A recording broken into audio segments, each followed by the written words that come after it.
pagdating ko sa huli, tingin ko, pag tumagal ito, mas papabor ko ito sa depensa. Kasi to begin with, ang burden naman ho ay nasa prosecution. So, pagdating po niyan at sa gitna ho ng umabot ho ng isang taon ito, nag-run ulit ng third despite po ito at napanatili ng ating ikalawang Pangulo, ang numero na ito ay talaga hong politically mabigat po ito at magdadalawang isip po siguro ang iba hong mga politiko na may pag-re-election and at the same time who would like to vie for higher office considering na mataas po ang popularity ng ating hong ikalawang Pangulo. So yun din ho yung gusto natin bigyan ng emphasis. Yung popularity niya po, ibang-iba ho sa popularity ng corona impeachment versus Sara Duterte or Vice President Sara Duterte impeachment because of that political capital and political popularity of our Vice President. Po, in a political frame, ano ang masasabi po ninyo doon sa pagharap ng NBI kahapon, ng NBI chief? Meron pong isang House prosecutor nagsabi, balyena daw po yung ebidensya. Balyena nga ba talaga, Prof? Politically speaking, Prof? Well, nagulat din tayo na parang yung manner na kung saan yung takbo ng investigasyon patungo doon sa mga sa akusasyon ni tungkol kay VP Sara na kung saan isang pamilya yung tinutumbok ng investigasyon at hindi lang ito isang pagbabanta pero nakatuon sa isang pamilya which is yung pamilyang Duterte na kuha doon sa konteksto ng speech ni Mayor Sebastian Duterte at yung dating press conference ni VP Sara. So kung makikita natin ang diskurso dito ay sapat ba yung tamang term na yung paghingi ng ulo, pagkuha ng ulo doon sa kanilang mismong statement, yung paraan kung papaano ito talaga masasabing grave threat. So talaga ngayon, mabigat yung diskurso pa rin din at lalo na pagdating doon sa pag-cross-examine dito sa bagay na ito. At binigyan din ng diin ni NBI Director Matibag na this is an ongoing investigation. At ang investigation na ito, base doon sa binuo nilang parang Special Investigation Committee, ay aabutin pa nga ng 3 to 6 months. So kung open at ongoing investigation siya, marahil yung katulad nga nung obserbasyon natin doon sa pag-cross-examine sa kanya is pwede bang sabihin na premature yung kanyang pagharap dito sa impeachment trial, gayong hindi pa ganun ka-conclusive batay doon sa pag-cross-examine sa kanya since ito nga ay open at ongoing investigation. Opo, so masasabi natin, Prof, based po sa inyo pong assessment na nakatuon sa isang pamilya, tandaan natin na-mention po kahapon ICC, witness, affidavit. Sino ba yun?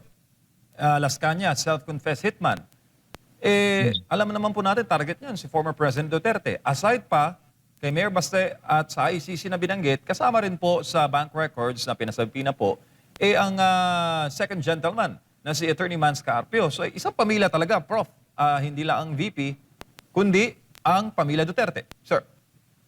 Yes, tama po kayo dyan. So isang pamilya yung tinutukoy, kaya nga po mahalaga at dito po sa pagkakataong ito, napakahalaga ng pag-cross-examine ng depensa dito sa mga witness na ipepresenta. So kung makikita ho natin yung framing at saka yung patumbok doon sa pag-question ng credibility din ho ng mga witnesses, dito ho natin masusukat at malalaman kung credible ba at talagang di punto yung kanilang mga sinasabi patungkol po doon sa akusasyon nila, hindi lang ho kay VP Sara kasi lumabas po kahapon na parang iisang pamilya po yung tinutumbok base doon po sa investigasyon na sinasabi ni NBI Director Matibag. At yung punto din ho na itong sina Las Cañas at saka yung ibang mga witnesses pa, dito ho masusubukan ang kanilang kredibilidad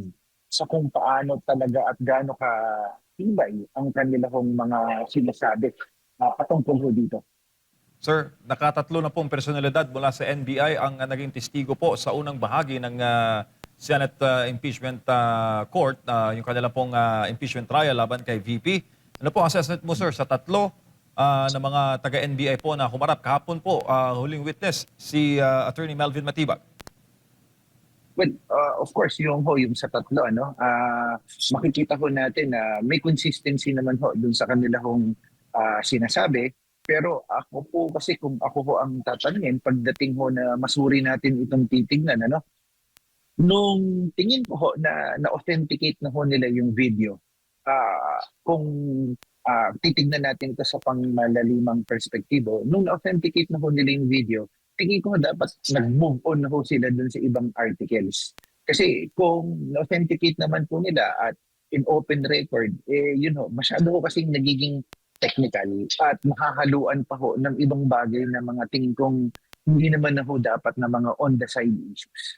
So, yun ho yung tingin ko, maganda ho nung na-authenticate, klaro at inadmit ho ng magkabilang panig na indeed authentic po yung video at na-access naman ho siya openly in publicly. So, tingin ko mag-move on ho doon sa iba kong articles kasi kumakain ho ito ng ibang oras. At maganda rin din ho na-note din ho ni Senator Presiding Officer ho na sa susunod na linggo, simula sa susunod na linggo, magbabago na ho yung oras ng impeachment at gusto ho natin itong bigyan ng punto kasi kung 10 to 2 o 10 to 3 ho, very welcoming development ho ito para mas makapagtuon naman ho yung ating ho mga mambabatas doon sa iba ho nating mga importanteng trabaho at kanilang ibang legislative work. Kasi kung mapapansin ho natin, kinakain ho ng mahabang oras at panahon nitong impeachment trial, itong iba ho nilang mga trabaho po.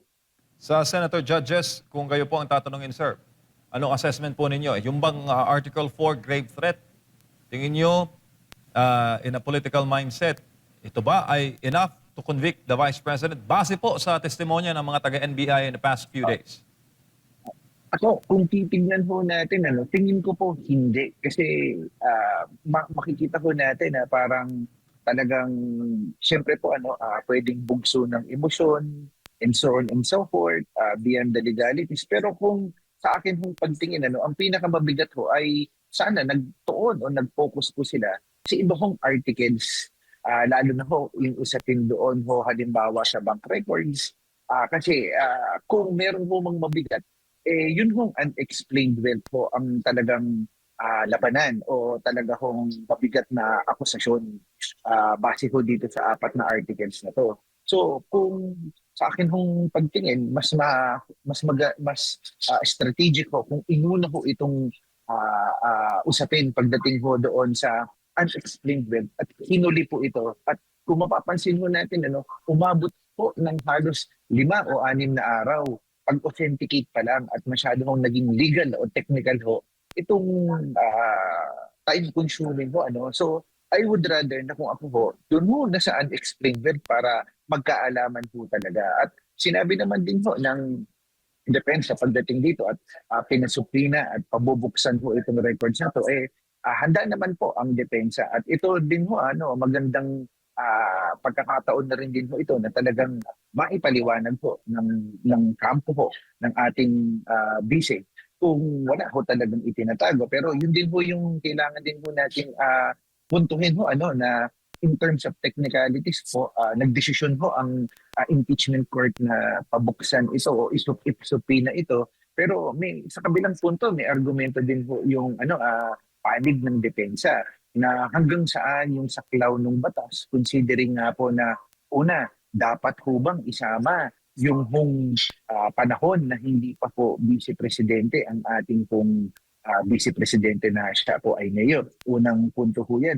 Ikalawa pong punto ay yung bank record din po ng kanya pong asawa, considering na yun po na may mabigat din na punto na ang kanya pong asawa, kanya pong mister ay private individual po. So, yun ho, medyo pareho ho, mahirap hong timbangin kasi may punto ho na malaki din ang sinasabi ho ng depensa. Pero that's also water under the bridge kasi nagdesisyon po ang korte, ang impeachment court na ipasupina po itong mga records po na ito para mas mabusisi po at ma-establish nga po yung alleged pattern na unexplained wealth po, di umano ng ating ikalawang Pangulo. Opo, tsaka yung anggulo, Prof, ng fishing expedition. Ano pong masasabi nyo? Malaliman pong tinalakayan. Harapan po nila Attorney Alan Peter Cayetano at Attorney Jokno. Opo, yun nga ho, no? Kung titignan din ho natin, ito rin din po yung magandang panawagan natin, Sir MJ, ano? Kung yan po ay magiging batayan na at nagkaroon na ho ng precedence dahil din ho sa kaso ni former Chief Justice Renato Corona, ano? Mahalaga ho na dapat po hindi ho maging selective ito, equal at pumayo din ho si Senator Robin pagdating ho dun sa usapin ng equal protection of laws. E di kung ganyan ho, magsimula na hong amyendahan sana ng atin hong mga mambabatas ang batas na iyan na kung saan kapag ikaw ay public official or government official at a particular position or salary grade, ay dapat po nawi-waive na po yan. Maging klaro na ho. Kasi ano po conflicting po siya din doon sa existing na batas patungkol ho dito sa privacy and so on and so forth. So mahalaga ho na amyendahan na po nila yan nang sa gayon wala na rin din pong exception at hindi na po maturingan na kung talagang yun nga ho may selective justice. At saka dapat po it should apply to all public officials and government officials for that matter. Kasi ito ho ay magiging precedence na po sa mga susunod ho na mga panahon. So ano ho yung saklaw o hindi saklaw ho ng batas?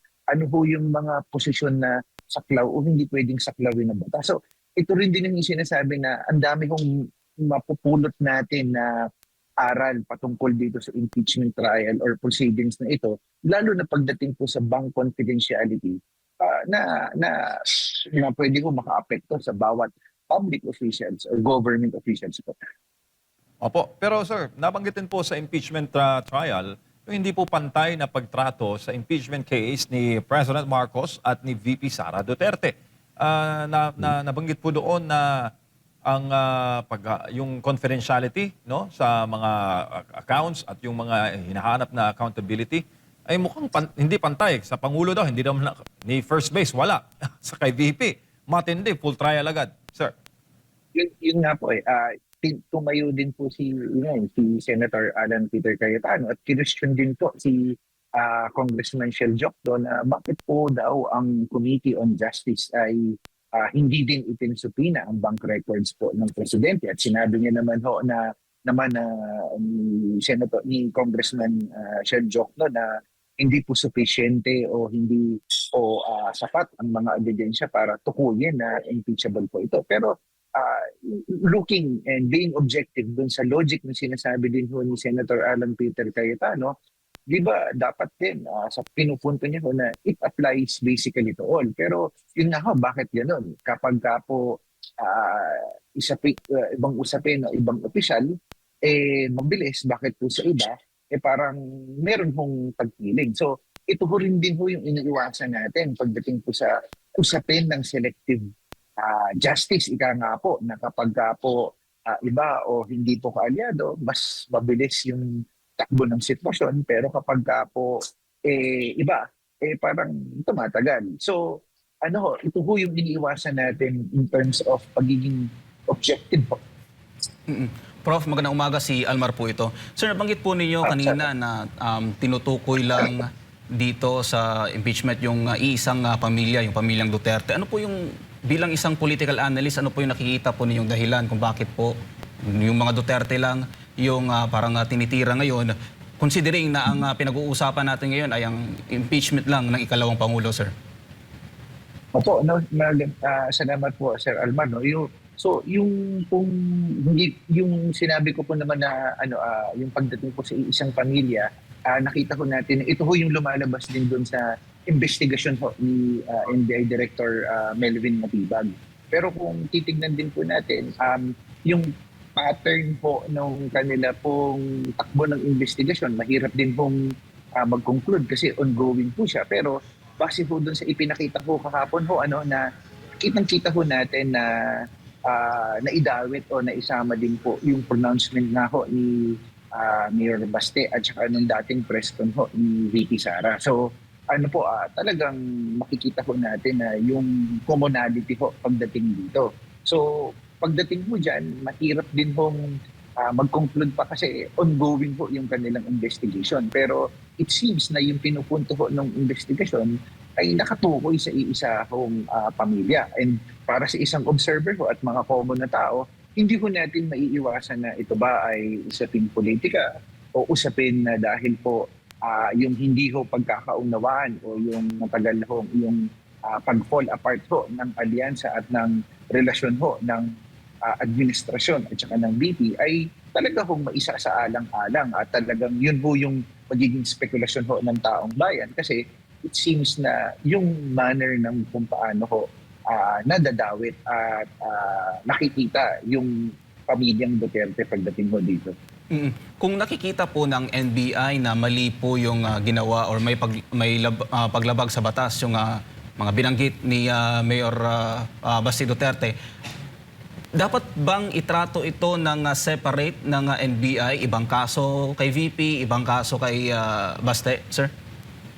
Tingin ko dapat po kung yun po ang tumutukoy dun sa kanila kong ebidensya at sa kung ano po yung gaano kalakas din po yung ebidensya at since ito rin din po ay ongoing yung kanila kong investigasyon. So tingin ko different treatment po dapat kasi iba naman po yung patungkol dito sa impeachment under the grave threat. At iba din po, yung kung meron po talagang mabigat at base sa ebidensya nilang nakakalap at base sa kanilang investigasyon na magkaroon po ng separate po na pagsampa kung meron man kung ano man yung kalalabasan ng kanilang investigasyon kay Mayor Baste. Sir, so far sa paglantad ni NBI Director Matibag, meron po bang nailabas na pasabog, sir? Tingin ko, kung ako po yung papansin ko, no, it's just a reinforcement po doon po sa mga unang dalawa pong witness coming from the same agency. So, tingin ko, nire-reinforce and pag-reiterate naman po ni Director Matibag na ongoing yung investigation, may investigation po, pero yun nga ho, yung pag-question po ng dito patungkol dito sa defense na premature po ba yung kanyang pagharap doon considering na ongoing nga po yung investigation. Pero kung sa pasabog or kung sa pasabog, hindi ko po alam kasi halos pareho din mo yung pinupunto.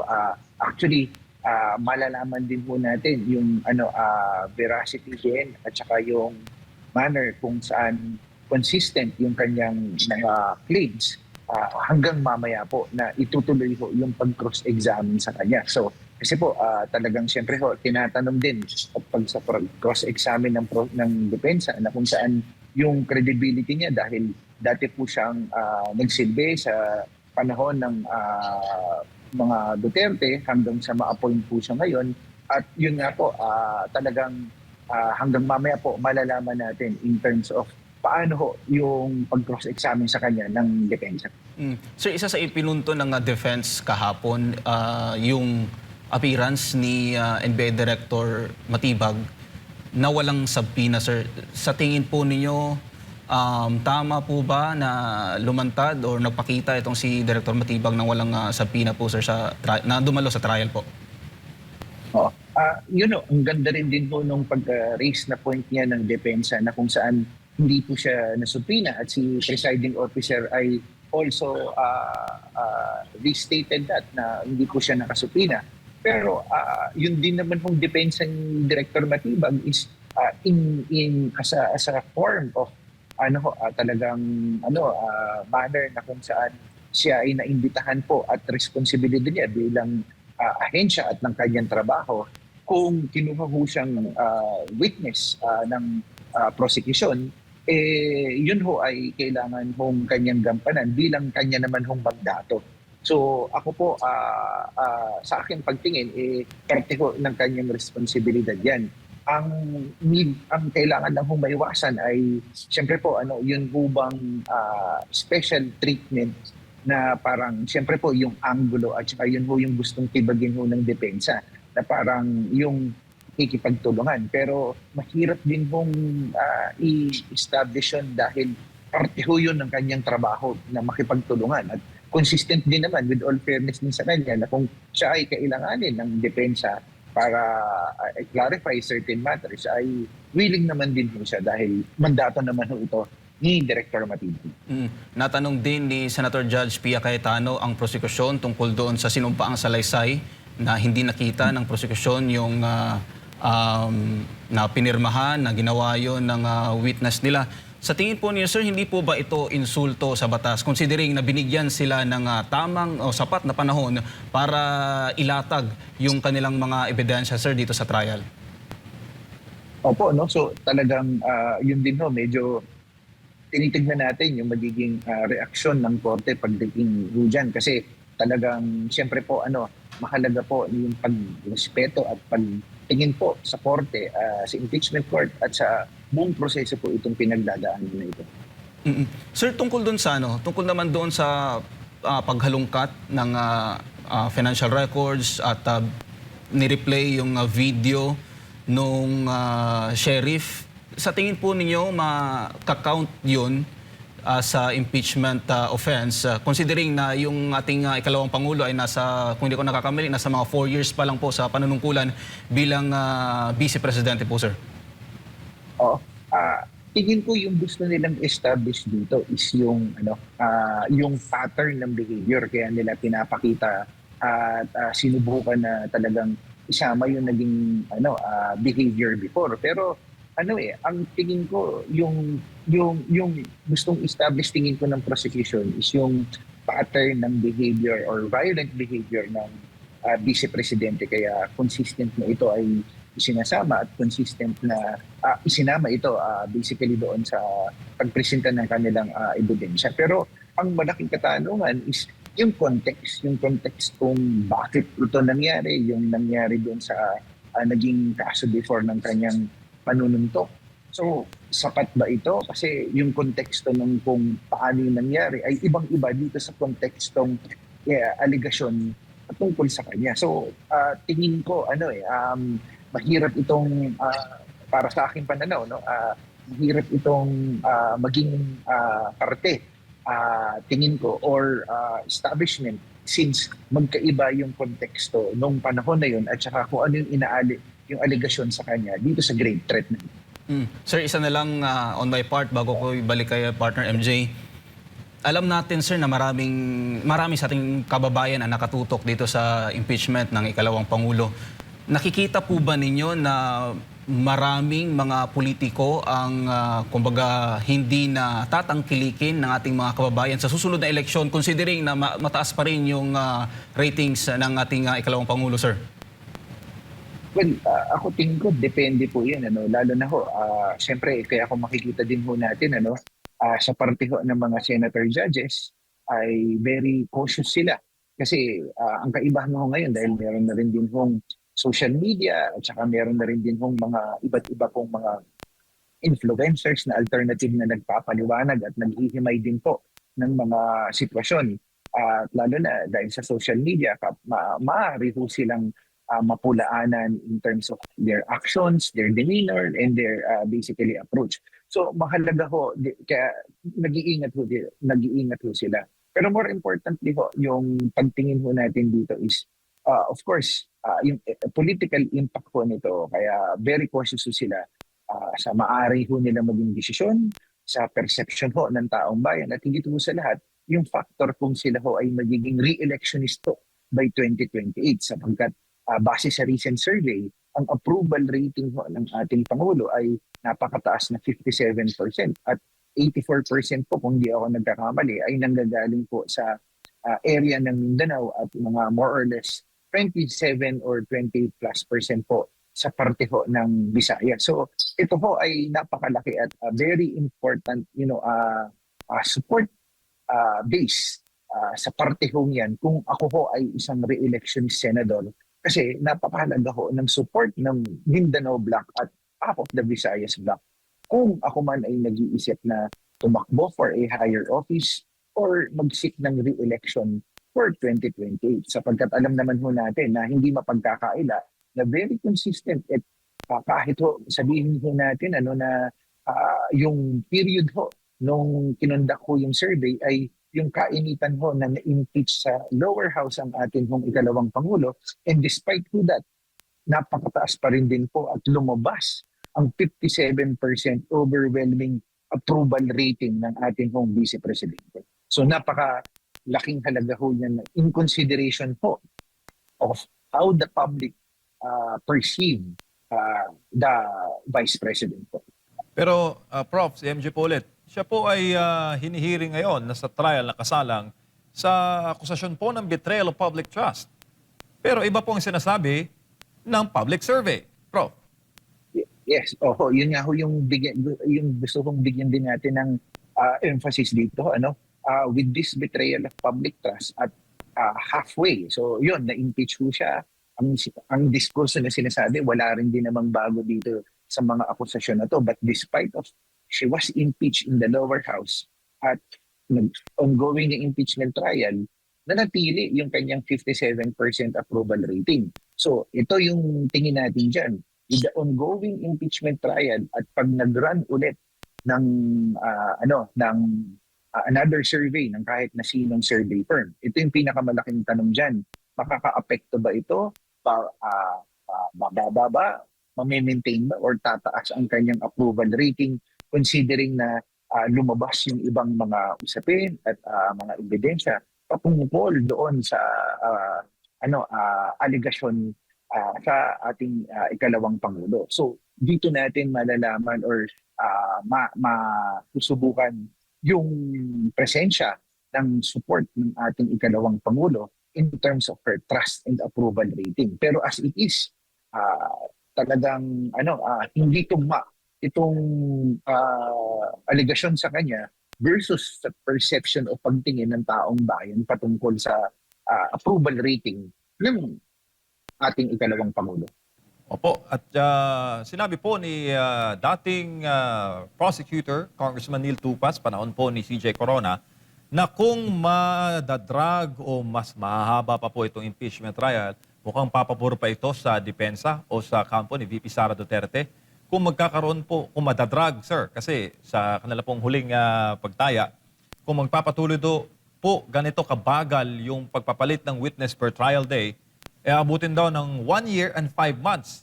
E-eleksyon na po sa susunod na taon. Anong tingin mo doon, Prof? Kung magdadrag palalo itong impeachment trial, who would benefit? The defense or the prosecution? Well, from a political vantage point mas pabor ho ito pagdating ho sa depensa sapagkat habang papalapit na po ang eleksyon, the narrative, ito yung laban ng narrative na kung saan syempre una hong nagdeklara, tandaan mo natin, una hong nagdeklara sa pagtakbo ng pagka-presidente ang ating ikalawang Pangulo po. So, siyempre, pagdating mo sa ganyan naratibo, sa perception ho ng ating mga kababayan, sa pagtagal po niyan at saka takbo ng impeachment trial, ay maaaring una, pinupolitika po siya sapagkat yung mga aligasyon ng governance issue ng administrasyon at ang number one na parang humaharap po na oposisyon dito ay ang ating ikalawang Pangulo. So, una ho, meron po yung political implication. Ikalawang punto ho dito na nais natin hong tignan ay masyado hong nagiging technical at baka po may umay factor na rin din ho yung ating hong mga kababayan. So kung mapapansin ho natin yung for the past 6 days, napaka-technical at masyado hong legalistic yung approach. Mahalaga din ho na gamamit ho sila ng lengguwahe at i-trim down ho yung mga ebidensya at saka yung mga witnesses na kung saan mas formidable at tandaan ho natin ang impeachment court o impeachment trial na ito ay hindi po very legal dapat ang treatment kasi ang tingin ho natin dito dapat ho mauunawaan ho ng ating mga kababayan. So mahalaga po na talagang gumamit tayo ng lengguwahe na mas maintindihan ho ng ating taong bayan at yun nga po pagdating ho sa huli, tingin ko pag tumagal ito mas papabor ho ito sa depensa. Kasi to begin with, ang burden naman ho ay nasa prosecution. So pagdating po niyan at sa gitna ho ng umabot ho ng isang taon ito, at nag-run ulit ng survey despite po ito at napanatili ng ating ikalawang Pangulo, ang numero na ito ay talaga pong politically mabigat po ito at magdadalawang isip po siguro ang iba hong mga politiko na may pag-re-election and at the same time who would like to vie for higher office considering na mataas po ang popularity ng ating hong ikalawang Pangulo. So yun din ho yung gusto natin bigyan ng emphasis. Yung popularity niya po, ibang-iba ho sa popularity ng Corona impeachment versus Sara Duterte or Vice President Sara Duterte impeachment because of that political capital and political popularity of our Vice President. Opo, year 2011 po, December, nagkaroon po ng pagdinig na impeach po si former Chief Justice Corona sa House of Representatives. Siya po ay na-convict May 29, 2012. Noong nga panahon na yun, Prof, mukhang TV is king eh. Pero ngayon po, iba na po ang information landscape kasi sa impeachment trial, ito po ay digmaan ng persepsyon. Kung ito ay information war. Sa tingin po ninyo, anong pinagkaiba nung panahon na yon kontra sa CJ Corona and downwards po ng mga impeachment trial, kumpara po sa panahon ngayon kung saan abot kamay po ang impormasyon at the tip of our fingers using po our smartphones at mas matindi po ang information dissemination. Mas mabilis po ngayon, Prof. Isang kindat lang dating agad ang impormasyon sa iyong mga kamay. Ang ganda ng nireach nyo na point, Sir NJ. We live basically in the era of information warfare. It is the battle. Yun nga yung katulad na binibigyan ko ho ng emphasis. It is basically a challenge with regard to the narrative. It's a public perception game. So yung dati kontrolado ng mainstream media basically kasi sila yung number one source of information before. So yung nangyari kahapon, lalabas yan sa susunod na araw o susunod na mga araw, doon pa lamang mahihimay. Kasi yung nakatuon is nakaangkla tayo doon sa traditional media. Ngayon hindi, real time. Kaya kung mapapansin natin, yung pagiging cautious ng mga senador ay nakaangkla dito sa real time situation na maaaring makuha at maobserbahan sa kanila.